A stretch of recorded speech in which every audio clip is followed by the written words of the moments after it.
Hello everybody, this is Lindile and this is Bevin. He is the Durban partner for M5 Property Addicts. So today he's going to be doing a walkabout showing us the property in, wait a second. In Westville, Renown Road Project. So just tell us quickly about the project before we do the walkabout.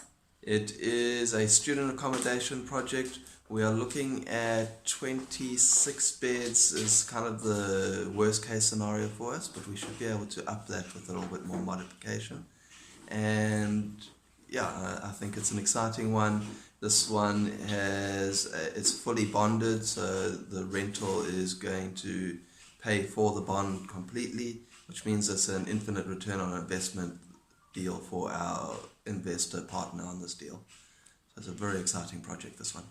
Thank you so much, Bevin. So this is an existing project. So these are just some of the deals that we will be able to partner with Bevin if it's based in Durban. So thank you very much, guys. We'll start the walkabout now. Okay, so as I say, this is the main house. In the main house, we've got it set out for 13 beds.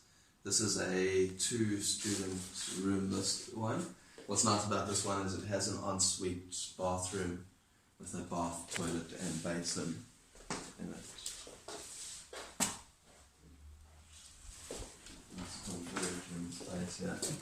Then this is the other bathroom, which is a shower bath and toilet basin. Then running through, on this side of the house there are 2 rooms, and they both have 2 beds planned for them, so they're big enough for the 2 beds. And then this is a single room. Yeah. So quite nice, easy. Yeah. Nice big lounge. So with the students, this is probably overkill as far as the entertainment space, so lounge area. You can see we've been having a little bit of team building today and strategizing. The kitchen is still under renovation as such, and we're just basically changing cupboards in this space to make it lockable cupboards for each student. There's a little courtyard out there which has a jacuzzi, but I don't quite like the idea of jacuzziing with other students, so I'm not sure we'll put it into the scope. Then off this area here used to be a covered patio. It was always closed in with the door the other side, except it had like a big serving hatch here. So we put drywall in to close that space, and that becomes a bedroom. And that is big enough for 3 students, but we'll probably stick to 2 students in that space. And specifically because that means we don't have to reconfigure the bathrooms to add more toilets, more showers. And this is another covered patio on that side, and then this area here. I'm running ahead of you. This area here again, so it's 2 beds on that covered patio again, and then 2 beds in this space. And these spaces also could work for 3 beds because of the size of the space. I think this is still under renovation, so we're busy replacing that door, resecuring it, etc.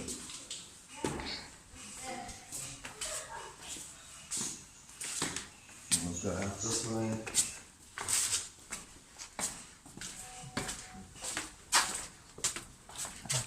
This is Hubert, everybody, our Pretoria partner.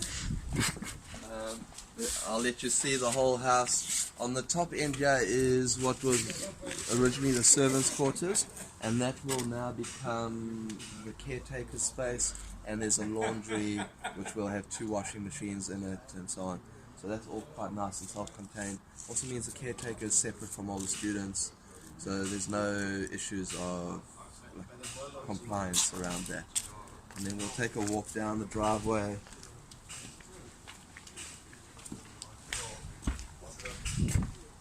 Excuse the messy driveway, because this needs work still. We won't go into this side, but basically it's a triple garage with double volume deck. So it's a massive garage. It was converted originally and with like drywall rooms, but it's been really badly configured with drywall ending in the center of windows. So like a curtain basically pulls behind the drywall, and it's also highly likely that it hasn't been on any approved plans.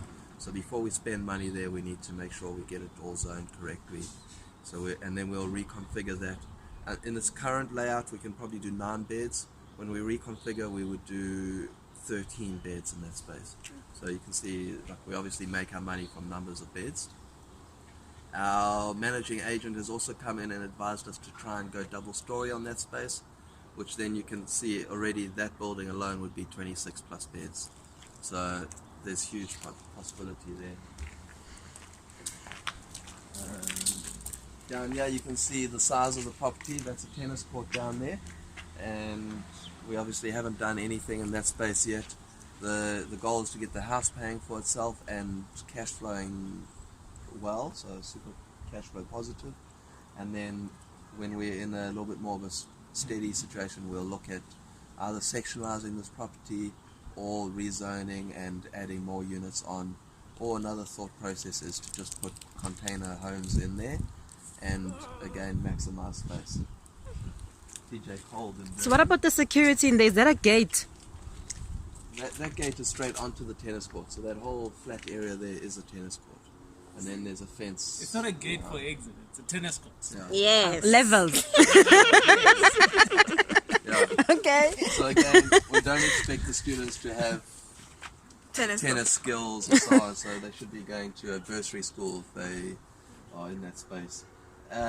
On this is now going into the flat. This used to be a double sliding door, and you can see there's actually a room in this space, but the wall of that room was in the middle of the glass panel, so again not the right structure. So we've pulled the sliding door out, put a new wall in, a standalone door to that space. In this room, yeah, I'll see if it will open. Sometimes it gets jammed. Yeah. That's a 2-bed space there. That was an existing room. We haven't had to do any changes to that, just the painting. Then we've done some big changes to this space.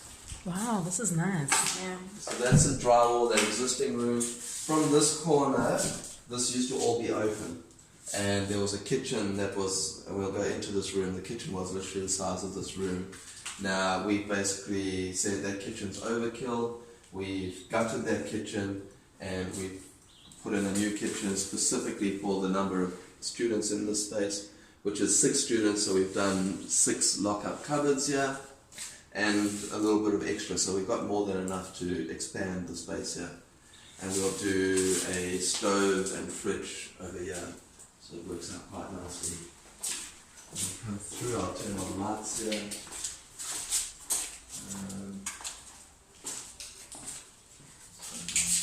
So mentioning that this used to be the kitchen, so a massive kitchen for what in essence was a 1-bedroom flat. Like really it was way overkill. And this now turns into a 2-bedroom again. So there's again, we're maximizing the space.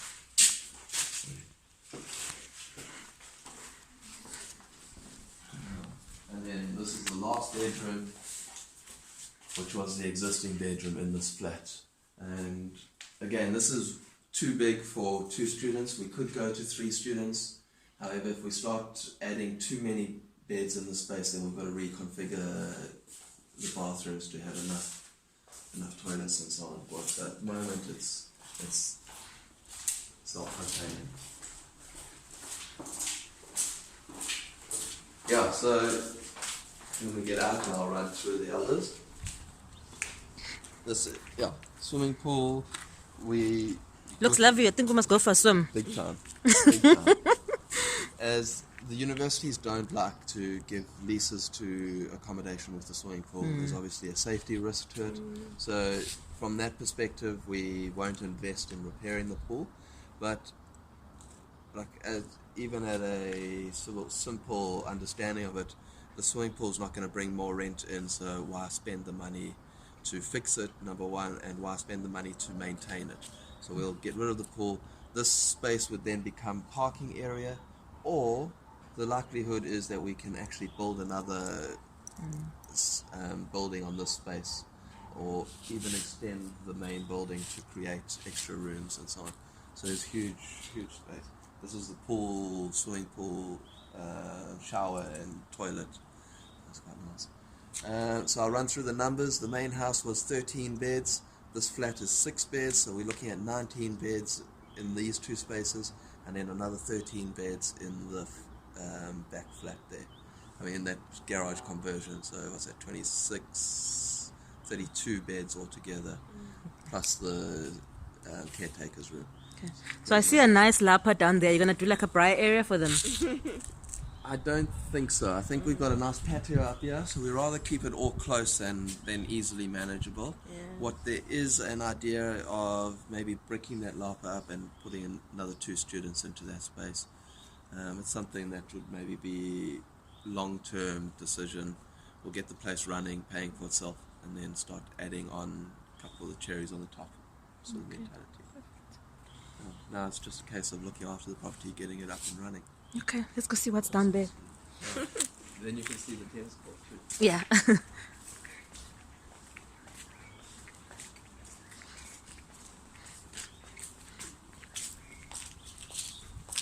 This would have been nice though as a braai area. I think maybe when the family still lived here, they probably used this as like some sort of an entertainment area. And we're playing tennis down there. Look at all the space.